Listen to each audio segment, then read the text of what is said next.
My name's Julie. Life threw me a curveball when I was just 9. Dad had been sick for a while, but I didn't really get what was happening until he was gone for good. One day he was there, the next day just an empty space at the dinner table. Mom didn't take long to fill that space. Within a few months, she brought home Frank. I guess loneliness hits hard and fast. Frank moved in like he owned the place, and it was clear he wasn't keen on having me around. Julie, this is Frank. Frank, this is my daughter, Julie. Mom introduced us the day he moved in. His look was cold, like he'd rather be anywhere else, but here looking at me. Hi, I managed, a bit shy, but trying to be polite. Frank just nodded, didn't even smile. He turned to Mom. Sarah, can we talk about the living arrangements? I remember feeling a chill as they walked away, his hand on her shoulder. It wasn't long before I started feeling like an outsider. Frank had rules for everything, and he was always on my case. Don't leave your stuff in the living room, eat faster, or too much noise. It was relentless. Mom did nothing. She just nodded along with whatever Frank said, her eyes empty, or maybe just tired. One evening, things boiled over at dinner. I had accidentally knocked over a glass of water, and it spilled towards Frank. Clumsy kid, can't you do anything right? Frank snapped, jumping up as the water splashed his pants. Sorry, Frank. It was just an accident, I stammered, feeling my face heat up. Sorry doesn't clean up messes, Julie. Be more careful, he scolded, his voice raised more than necessary. Mom just sat there, dabbing her mouth with a napkin, silent. I looked at her, hoping she'd say something, anything in my defense.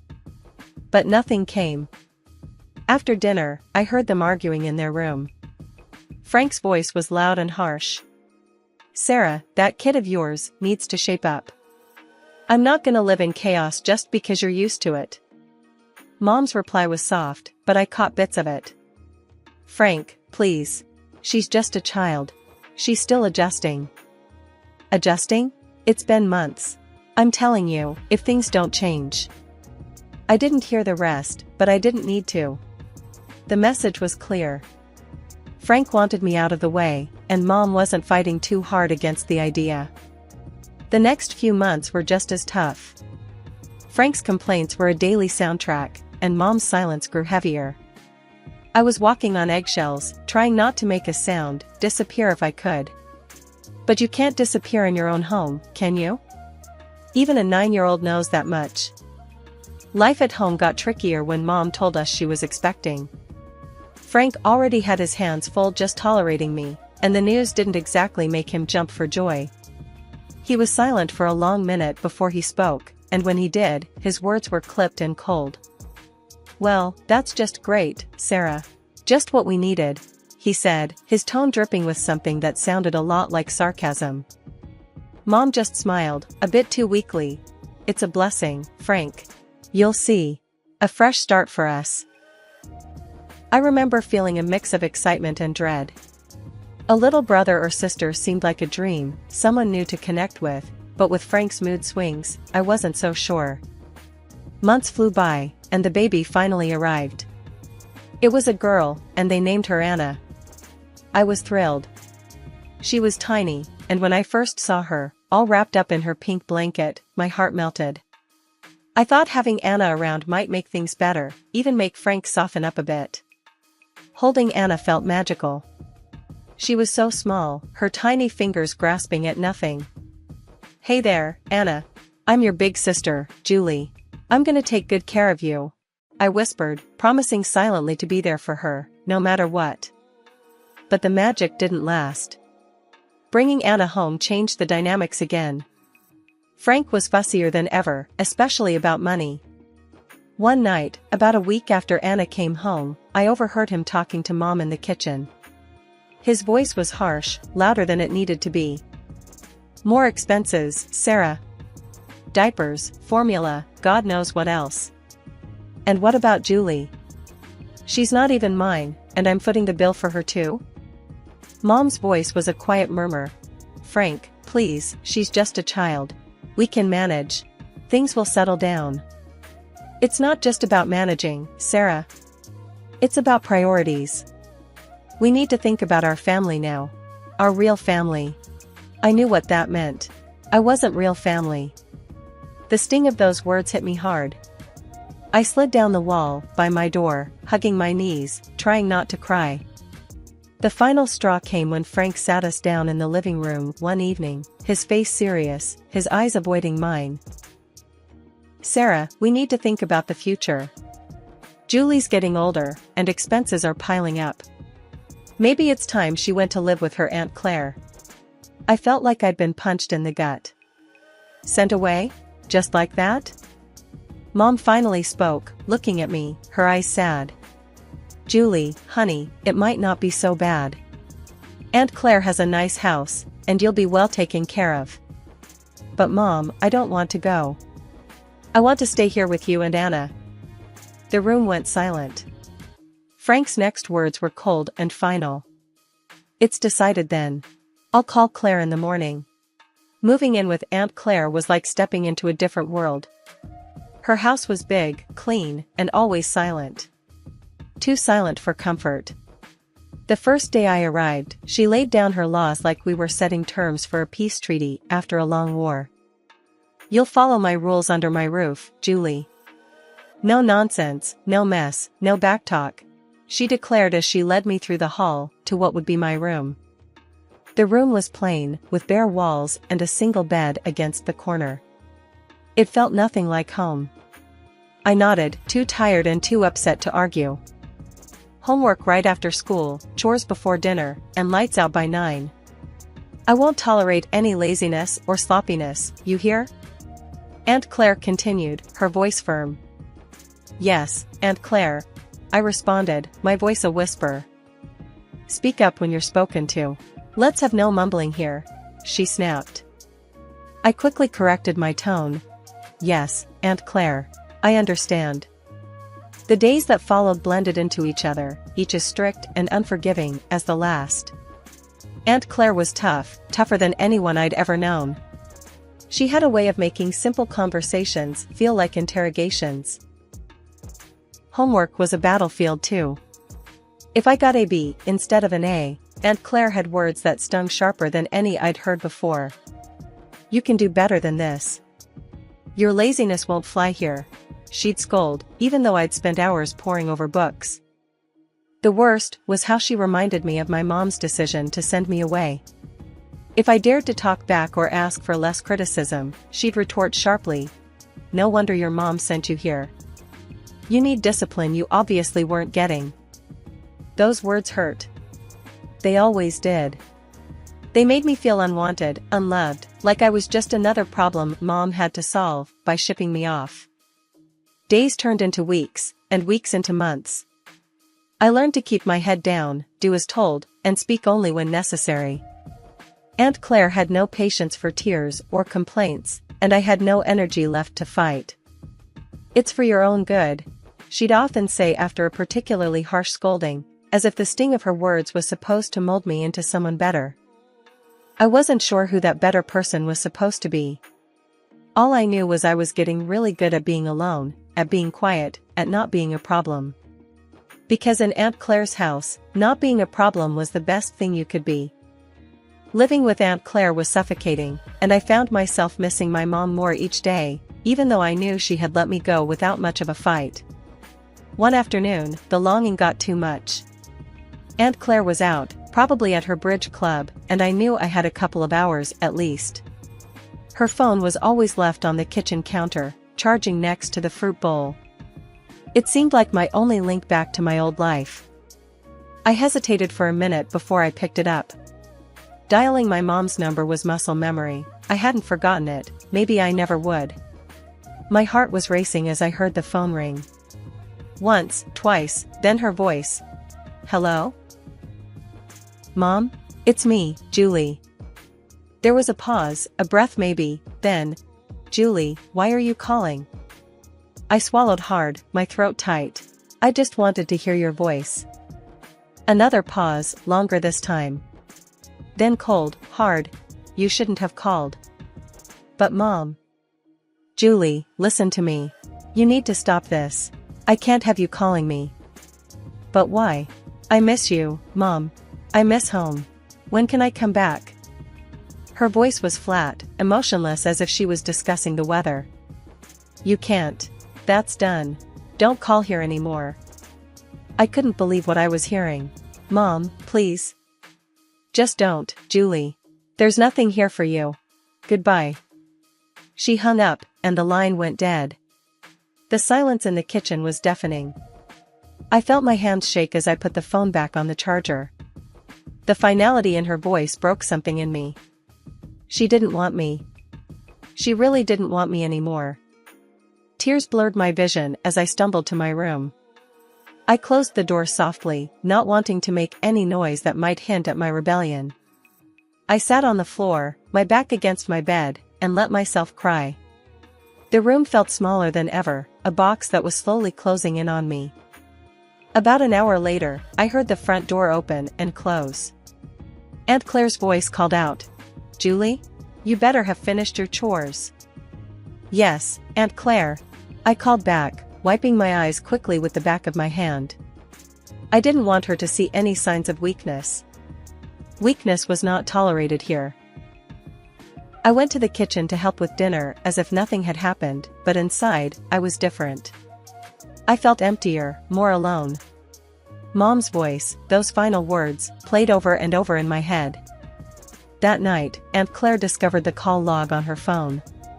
Her face twisted into a scowl as she stormed into my room, her voice a harsh whisper that cut through the quiet. "So, you took my phone to call your mother? Thought you'd go behind my back?" I froze, the blood draining from my face. I just wanted to hear her voice. Aunt Claire laughed, a harsh, grating sound. "And what did that get you, huh? She doesn't want you, Julie. Even you can't deny it now." Her words were like ice, and I felt them chill me to the bone. She grabbed my arm, her grip tight and painful. "No more phone. No more pity parties. You're here because she doesn't want you. Remember that." The punishment was severe. More chores, stricter rules, and the cold shoulder from Aunt Claire, who made sure every day thereafter that I felt just how unwanted I was. Aunt Claire's house had become a prison, each day dragging, heavier than the last. It was clear I was nothing but a burden to her, a nuisance she tolerated only because she had to. But even that thin thread of obligation snapped one chilly morning a year into my stay. "You're packing your bags today, Julie," Aunt Claire announced over breakfast, her voice stern and final. I stared at her, spoon halfway to my mouth. "What? Why?" "Your mother stopped sending money." "No money, no reason to keep you here," she replied bluntly, sipping her coffee as if we were discussing something as trivial as the weather. I felt a cold dread settle in my stomach. "So, what happens to me now?" She shrugged, a cold, dismissive gesture. "Not my problem. You can go live with your grandmother. If she won't take you, then it's the orphanage." The thought of going to an orphanage terrified me, but the mention of Grandma sparked a tiny flicker of hope. I hadn't seen her since I was little, barely remembered her, but surely she wouldn't turn me away. Packing my bags felt surreal, like I was stripping away layers of my life at Aunt Claire's, each item a reminder of the year I'd lost. Aunt Claire drove me to Grandma's, the car ride silent except for the hum of the engine. We arrived at a modest house, smaller and cozier than Aunt Claire's imposing place. Grandma was waiting at the door, her expression unreadable. "This is Julie, your granddaughter," Aunt Claire said, not bothering with niceties. "I can't keep her anymore. Sarah stopped paying." Grandma looked me over, her eyes sharp but not unkind. "I see. Come in, Julie." Aunt Claire didn't linger. With a brief nod, she left, her duty discarded as easily as she'd disposed of me. Inside, Grandma's house was warm, filled with the scent of cinnamon and something sweet baking. It felt welcoming, a stark contrast to Aunt Claire's sterile environment.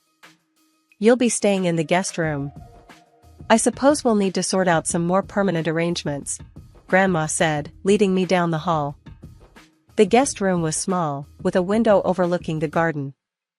It felt safe, a word I hadn't associated with a place in a long time. "Thank you, Grandma," I said, my voice low, still unsure of my welcome. She nodded. "We're family, Julie. You belong here more than anywhere else." Over the next few weeks, I adjusted to life with Grandma. It was different. She was strict, but there was a kindness to her rules, a gentleness in her reprimands. "You need to do your chores, Julie. Everyone contributes here," she would remind me, but her tone was patient, not harsh. "Yes, Grandma," I would respond, grateful for her fair approach. Living with Grandma, I began to heal. I found solace in the quiet routine of our days, the peaceful nights, and the steady rhythm of life that was so different from the chaos with Aunt Claire. The months rolled by, and on my 16th birthday, Grandma made a decision that would seal our bond forever. Over breakfast, she slid an envelope across the table to me. "Take a look at this, Julie," she said, her voice carrying a mix of seriousness and warmth. I opened the envelope, pulling out some official-looking papers. "What's this?" "It's adoption papers, Julie. I want to adopt you. Make things official, so no one can ever make you feel unwanted again," she explained, watching me closely for my reaction. I felt a lump form in my throat. "Really, Grandma? You mean it?" "Yes, I do. You're not just staying here, Julie. You're my family, and it's time we made that clear to everyone else too." A few weeks later, it was done. We went to court, and I officially became Julie Bennett, with a new sense of belonging that I had longed for since Mom sent me away. With Grandma's support, I started looking towards the future. She encouraged me to focus on my studies, particularly science, which had always fascinated me. "You've got a sharp mind for it, Julie. You could go into medicine. How would you like that?" she suggested one day as we were going over some of my school projects. "I'd love that, Grandma. I want to help people," I replied, the idea taking root. "Then it's settled. We'll get you into a good college program. I'll support you every step of the way," she declared, her determination clear. True to her word, Grandma was there for me throughout my high school years. She tutored me in math and science, using her old-school methods that were strict but effective. "You need to understand the basics, Julie. Can't skip the foundation," she'd insist whenever I struggled with complex problems. I graduated with top marks, thanks to her unwavering support. Grandma then helped me navigate the daunting college applications process. When I got accepted into a medical college with a partial scholarship, she was as proud as if she'd received the acceptance herself. "We'll manage the finances. Don't you worry about that," Grandma said when I fretted over the costs. "You focus on your studies. Become the best doctor you can be." Medical school was tough, but fulfilling. I was drawn to oncology, the branch of medicine that dealt with cancer. It was hard, emotionally and intellectually, but it felt right, like I was exactly where I needed to be. I completed my degree, then my internship, and finally, my residency, each step a milestone that Grandma celebrated. "You're making a real difference, Julie. I'm so proud of you," she'd say, her eyes shining with pride. By the time I turned 32, I was fully established in my career as an oncologist. My life was busy but fulfilling, filled with long hours at the hospital and the satisfaction of knowing I was making a difference. Through it all, Grandma was my anchor, always there to listen and offer advice on tough days. But life, as it often does, threw another curveball my way. Grandma's health, which had been declining, took a turn for the worse. It was swift and unexpected, the kind of decline that leaves you scrambling to catch your breath. I remember coming home one evening, tired after a particularly tough day at the hospital. Grandma was sitting in her favorite armchair, looking out the window. Her voice was weaker when she called me over. "Julie, come sit with me for a bit," she said, patting the chair next to her. I sat down, taking her hand in mine. It felt fragile, like a dried leaf that might crumble under too much pressure. "I'm not going to beat around the bush," she started, her tone serious. "The doctors, they say it's not much time now, We need to talk about things, practical things. The lump in my throat grew, my eyes stung with tears. Grandma, please. She squeezed my hand, her grip still strong. No tears now, Julie. We've got things to sort out. You need to be ready. The next few weeks were a blur of doctor's visits, late nights, and legal paperwork. Grandma wanted to ensure everything was in order for me, that there would be no complications with her estate or her wishes. When the end came, it was peaceful. Grandma passed away in her sleep, at home, just as she'd wanted. The emptiness her passing left was palpable, a silence in the house that was too heavy to bear at times. Planning the funeral was hard. I went through her address book, calling relatives and friends. The responses were polite, some even warm, but it became clear that not many would make the effort to come. My heart ached, not just for the loss of Grandma, but for the loneliness of this farewell. The funeral day was quiet, the chapel more empty than not. I stood there, feeling oddly detached as the priest spoke about life, loss, and legacy. It didn't take long after the funeral when the past I thought I'd left behind came knocking at my door. My mother, stepfather, and their daughter, who was now 20 years old, showed up unexpectedly. My mother didn't waste any time. "Julie, you need to share the inheritance your grandmother left you," she demanded, her tone entitled. I stared at them, disbelief mixing with anger. "You left me, remember? 20 years ago, you decided I was too much of a burden." My mother's face twisted into a sneer. "Ungrateful girl. Now you're a rich doctor with an inheritance. You owe us." I laughed, the sound bitter. "Grandma adopted me. Legally, you're nothing to me now." The shock on her face was almost comical. My stepfather, ever the bully, leaned in. "You're going to regret this, Julie." As they left, I slammed the door behind them, the click of the lock sounding unusually satisfying. Standing there, my back against the door, I felt a mix of relief and renewed determination.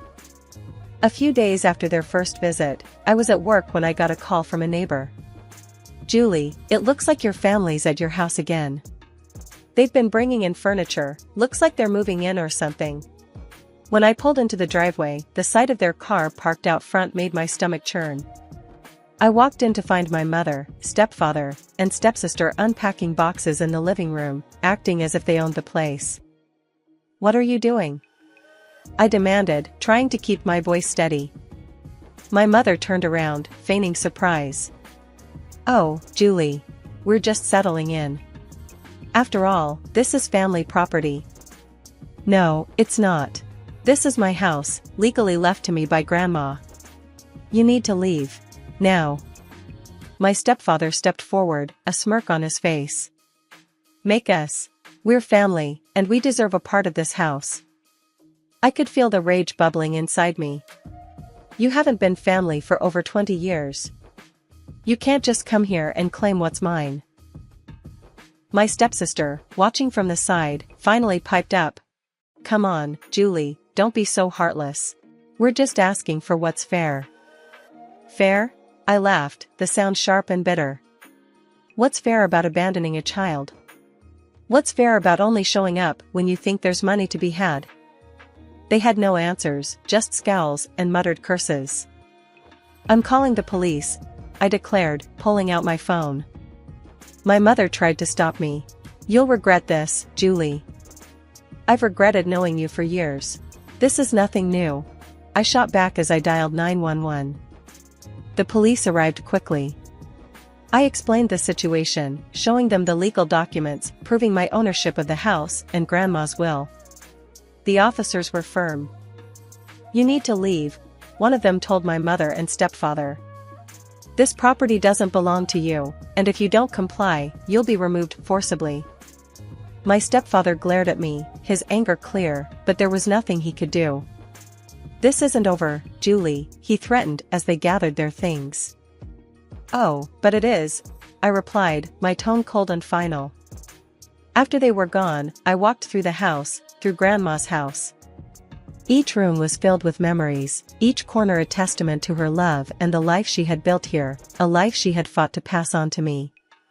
Standing in her favorite spot by the window, I made a promise, not just to her, but to myself.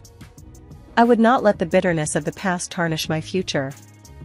I had fought hard to become who I was, and I would continue to fight, to honor her legacy and the sacrifices she had made for me.